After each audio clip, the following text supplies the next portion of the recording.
Shalom, selamat pagi jemaat Tuhan. Berjumpa kembali dalam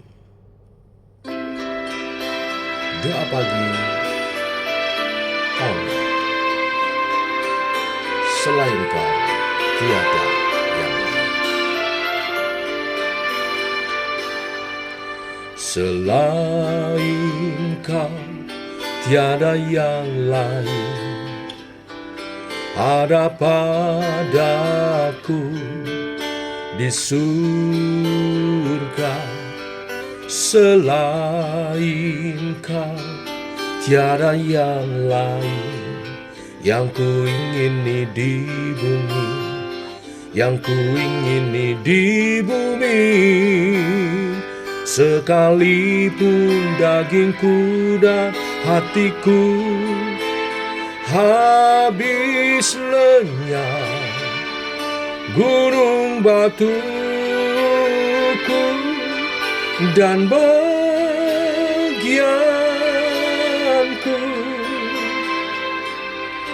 tetaplah Allah selama-lamanya.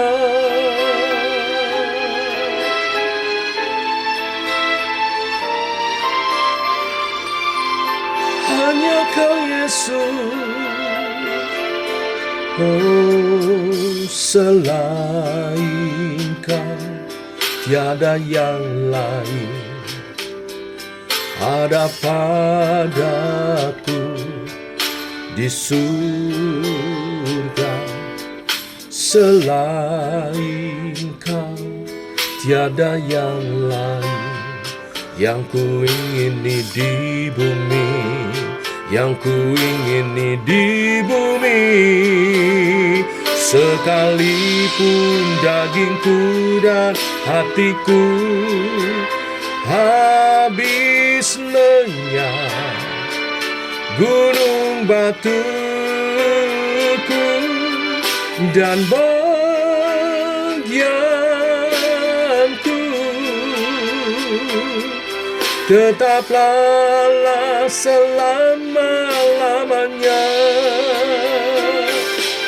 Sekalipun dagingku dan hatiku habis lenyap, gunung batuku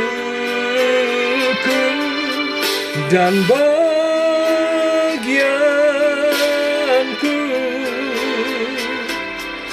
tetaplah Allah selama-lamanya.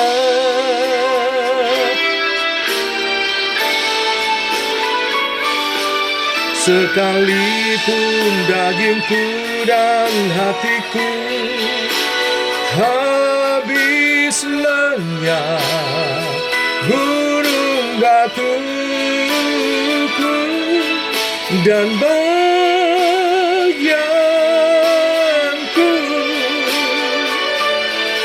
tetaplah Allah selama-lamanya. Tetaplah Allah selama-lamanya. Tetaplah Allah selama-lamanya.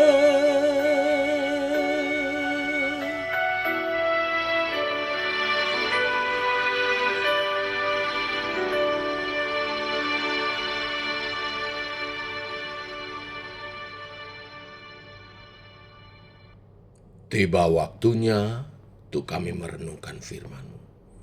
Firman-Mu lah suluh dan terang bagi jalan kami. Berfirman Tuhan, terangi jalan kami, tuntun langkah kami.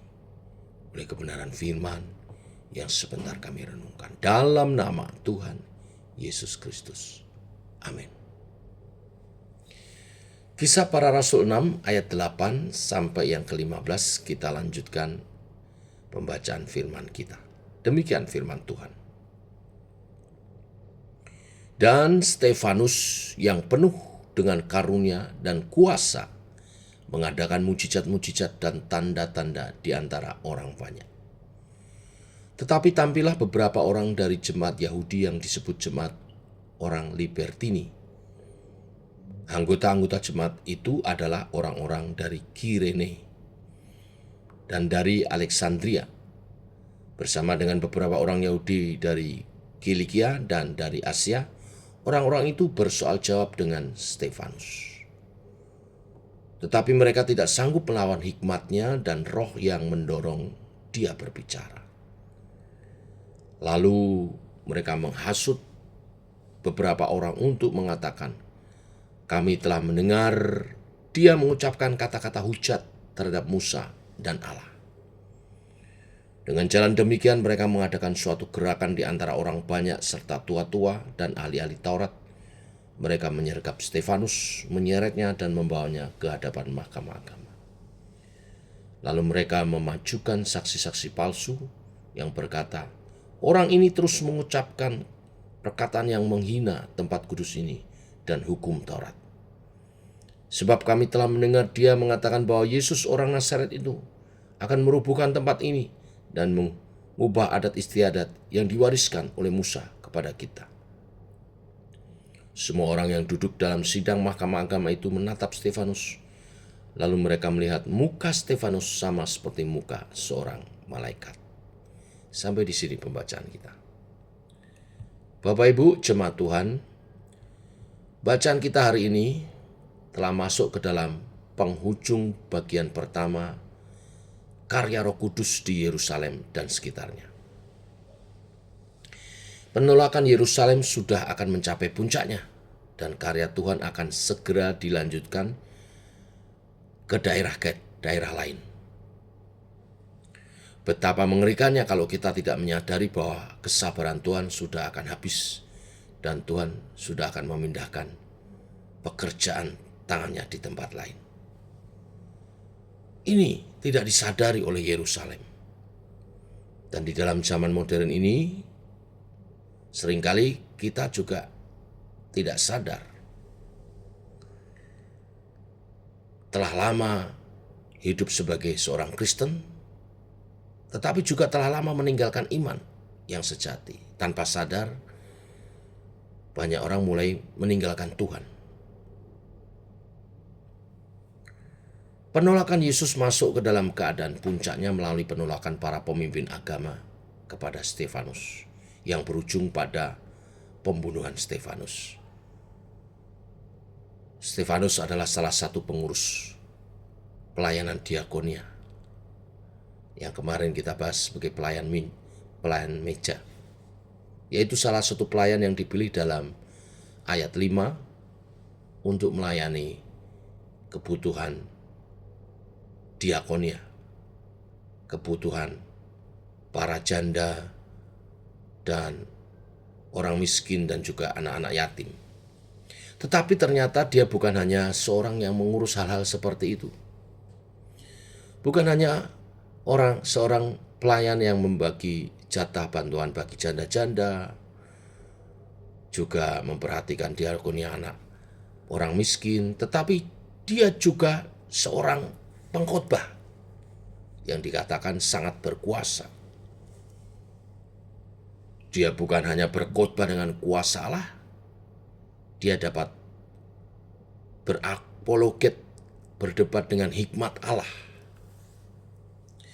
Stefanus dengan berani mengabarkan Injil disertai dengan berbagai-bagai kuasa dan mujizat. Di ayat 9 dikatakan jemaat orang Libertini, yaitu orang-orang yang pernah menjadi budak di bawah kekuasaan Roma dan telah mendapat pembebasan, bereaksi dengan keras terhadap Stefanus. Kebanyakan kelompok ini ada di daerah luar tanah Yudea. Di bawah perbudakan Roma, mereka menjadi orang-orang yang memahami budaya secara luas, tetapi mereka tetap mempertahankan tradisi Yahudi. Mereka masuk dalam golongan yang sangat ketat dalam memelihara identitas keyahudian mereka. Tetapi ketika berdebat dengan Stefanus, mereka tidak sanggup melawan hikmatnya. Stefanus menyatakan kebenaran Injil dengan sejujur-jujurnya, dan karena apa yang dia nyatakan adalah kebenaran, maka siapapun tidak bisa membantah dia tanpa memutarbalikkan kebenaran. Di ayat 11 dikatakan, bahwa mereka akhirnya menyebar berita palsu untuk menghasut orang banyak tentang Stefanus. Di ayat 11-14 dibeberkan fitnahan mereka kepada Stefanus. Mereka menuduh Stefanus menghujat karena pemberitaan Injil. Tuduhan mereka begitu mengerikan karena hukuman bagi penghujat adalah hukuman mati. Apakah benar Injil menghujat Allah? Tentu tidak. Mereka menganggap Injil sebagai penghujatan kepada Allah karena Sang Mesias dari Allah diberitakan sebagai seorang yang mati di kayu salib. Mereka juga menganggap Stefanus menghujat Musa dan bait suci karena berkhotbah di bait suci tentang Kristus. Tetapi semua ini adalah fitnah. Stefanus akan membuktikan di dalam pembelaannya bahwa yang ditentang oleh musuh-musuhnya itu bukan hanya Kristus, Yesus, berita Injil, tetapi juga Musa dan bait suci, dan bahkan Allah sendiri. Inilah yang diputar balikkan, inilah yang dituduh, yang sering ditujukan kepada orang-orang Kristen juga, yaitu bahwa mereka menghujat Allah, menghina Musa, dan menghina bait suci. Ini terjadi karena mereka tidak mengerti bahwa Allah memang merencanakan keselamatan bagi manusia melalui anaknya yang akan menjadi manusia dan mati di kayu salib. Mereka tidak mengerti bahwa Musa bukanlah juru selamat. Musa menubuatkan sang juru selamat, tetapi dia bukan juru selamat. Mereka juga gagal memahami bahwa bait Allah adalah simbol sementara tentang kehadiran Allah. Mereka begitu bodoh dan sombong sehingga mereka menolak untuk memahami Taurat melalui sudut pandang Injil, sebagaimana dinyatakan oleh Stefanus dan para rasul. Pemberitaan Injil tidak mungkin tidak menyinggung orang. Siapapun yang mendengar berita Injil akan menemukan bahwa berita Injil sangat ofensif, sangat menyerang siapapun yang menolak Allah yang sejati. Tetapi setelah beberapa lama, orang-orang Kristen di Yerusalem mengalami keadaan damai dengan rakyat di sana, meskipun selalu berkonflik dengan pembina agama. Akhirnya tiba juga gerakan permusuhan yang dimulai dengan menfitnah Stefanus oleh kaum Libertini ini. Jika sebelumnya orang banyak masih hidup damai, bahkan menaruh rasa hormat kepada orang Kristen, maka sekarang mulai tiba penganiayaan yang dilakukan bukan oleh para pemimpin lagi, tetapi oleh orang banyak. Ini menunjukkan wajah yang sejati dari umat Israel di Yerusalem waktu itu. Bayangkan, orang banyak menangkap, menyeret, memaki-maki, berusaha memukul dengan penuh kebencian mengelilingi Stefanus. Jumlah yang begitu banyak dan penuh amarah ini masih ditambah dengan rakyat banyak yang telah termakan hasutan, berdiri berkerumun sambil meluapkan kebencian kepada Stefanus di sepanjang perjalanan ke tempat dia akan diadili. Perasaan yang begitu menakutkan, tetapi juga penuh hormat. Mengapa hormat?